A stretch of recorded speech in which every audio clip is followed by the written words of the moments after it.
ഇന്നത്തെ നമ്മുടെ lunch menu ആണ് കേട്ടോ കാണിക്കുന്നത്. അപ്പോൾ ഇന്ന് നമുക്ക് സാമ്പാറുണ്ട്, അവിയലുണ്ട്, ബീറ്റ്റൂട്ടും ക്യാരറ്റും കൂടെ തോരനുണ്ട്, കുറച്ച് മാങ്ങ ചമ്മന്തിയും കൂടി ഉണ്ട് കേട്ടോ. അപ്പോൾ ഞാൻ ഡീറ്റെയിൽ ആയിട്ടുള്ളൊരു വീഡിയോ അല്ല കേട്ടോ, റെസിപ്പികളൊന്നും ഡീറ്റെയിൽ ആയിട്ട് കാണിക്കുന്നില്ല. അപ്പോൾ സാമ്പാറിൻ്റെ പരിപ്പ് വെന്തു, നമ്മൾ മത്തങ്ങ, തക്കാളി, മുരിങ്ങക്കായ, വഴുതനങ്ങയൊക്കെ ഇട്ട് നന്നായിട്ട് വെന്ത് വന്നപ്പോഴേ പുളിയൊക്കെ പിഴിഞ്ഞൊഴിച്ചു, കുറച്ച് വെണ്ടയ്ക്കയും കൂടി ഇട്ടിട്ടുണ്ട് കേട്ടോ, ഇട്ട് കൊടുത്തിട്ടുണ്ട്. അപ്പോഴത്തേക്ക് ഇവിടെ നമ്മൾ തോരൻ ഉണ്ടാക്കാൻ വേണ്ടി ചീനച്ചട്ടിയിലേക്ക് വെളിച്ചെണ്ണ ഒഴിച്ച് കൊടുത്തു. കടുക്, മുളക്, കറിവേപ്പിലേക്ക് ഒന്ന് മൂപ്പിച്ചതിന് ശേഷം നമ്മളിവിടെ തേങ്ങയും പച്ചമുളകും ഉപ്പും മഞ്ഞൾപ്പൊടി എല്ലാം ചേർത്തിട്ട് നന്നായിട്ടൊന്ന് മിക്സ് ചെയ്ത് വെച്ചതാണ് കേട്ടോ. ക്യാരറ്റും ബീറ്റ്റൂട്ടും കൂടെ അത് അതിലേക്ക് ഇട്ട് കൊടുത്തിട്ട് നന്നായിട്ട് ഇളക്കുന്നുണ്ട്. അപ്പോൾ ഇതൊരു ഒരു ബീറ്റ്റൂട്ടിനൊക്കെ കുറച്ച് വാട്ടർ കണ്ടൻറ്റ് ഉണ്ടല്ലോ, അതൊക്കെ ഒന്ന് ഡ്രൈ ആയിട്ട് വരുമ്പോഴത്തേക്കും നമ്മുടെ തോരൻ റെഡിയാവും കേട്ടോ. ഇതൊക്കെ വെറുതെ സിമ്പിൾ തോരനൊക്കെയാണ്, നല്ല ടേസ്റ്റുമാണ്, നല്ല ഹെൽത്തിയുമാണ് കേട്ടോ.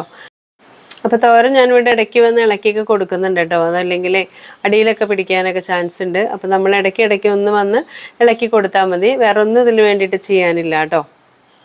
ഇതാ ഇവിടെ നമ്മുടെ സാമ്പാർ റെഡി ആയിട്ടുണ്ട്. അപ്പോൾ ഇത്തിരി മല്ലിയില ഇട്ട് കൊടുത്തിട്ടുണ്ട്. ഇനി അതിലേക്ക് കടുക്, മുളക്, ഉലുവ, കറിവേപ്പില, പിന്നെ നമ്മുടെ സാമ്പാർ പൊടിയും കൂടെ നന്നായിട്ടൊന്ന് മൂപ്പിച്ച് ഒഴിച്ചു കൊടുക്കുന്നുണ്ട് കേട്ടോ.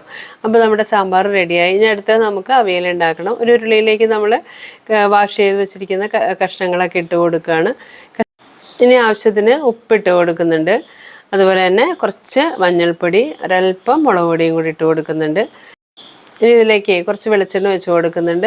ഒരല്പം കറിവേപ്പിലയും കൂടി ഇട്ട് കൊടുത്തിട്ടേ നമ്മുടെ കൈ വെച്ചിട്ട് തന്നെ നന്നായിട്ടൊന്ന് മിക്സ് ചെയ്ത് കൊടുക്കാം കേട്ടോ.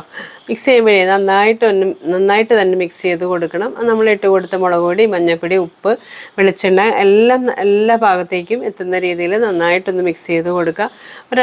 ഇനി ഒരല്പം വെള്ളം ഒഴിച്ച് കൊടുത്തിട്ട് ഇത് അടച്ചു കൊടുക്കുക കേട്ടോ. ഉരുളി അടച്ചു കൊടുത്തതിന് ശേഷം ഫ്ലെയിം ഓൺ ചെയ്ത് കൊടുക്കുന്നുണ്ട്. നന്നായിട്ടൊക്കെ ഒന്ന് തിളച്ച് വരട്ടെ.